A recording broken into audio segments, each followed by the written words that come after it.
ফলতার নির্বাচন থেকে তৃণমূল কংগ্রেস প্রার্থী জাহাঙ্গীর খান নিজেকে প্রত্যাহার করে নিলেন। এটা নিয়ে প্রচুর চর্চা হচ্ছে, কিন্তু প্রশ্ন থেকে যাচ্ছে জনমানসে, স্বইচ্ছায় তিনি নিজেকে গুটিয়ে নিলেন, না বিজেপির সাথে সমঝোতার তিনি বার্তা দিলেন, না তার দলের অভ্যন্তরীণ ডিসিশন তিনি মানলেন।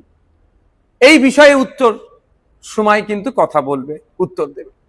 কিন্তু আমার একটা জিনিস থেকে যাচ্ছে, আমার মনে হয় দুটো জিনিস খুব হতে পারে। একটা হচ্ছে বিজেপিকে সমঝোতার বার্তা, যে বিজেপির নেতৃত্ব, যে বর্তমান মুখ্যমন্ত্রী শুভেন্দু অধিকারী মহাশয় জাহাঙ্গীর খান সাহেব সম্পর্কে যে কথা বলেছেন, তিনি সেই বার্তা দেওয়া যে আমি তোমাদেরই লোক, তোমাদেরকে সুযোগ করে দিলাম। অথবা এটা হতে পারে এন্টায়ার তৃণমূল বিজেপিকে নতুন করে সুযোগ করে দিচ্ছে। অথবা এটাও হতে পারে যে তৃণমূল কংগ্রেস দেখছে যে এই নির্বাচনে ফলতা থেকে 1, 2, 3 কোনো মতেই আসতে পারবে না, 4 বা 5-এ থাকবে।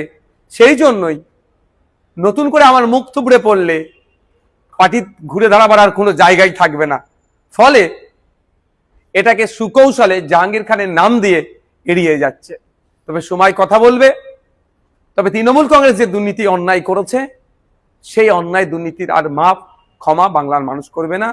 নতুন করে আর তৃণমূল কংগ্রেসকে বাংলার মানুষ চাইবে না।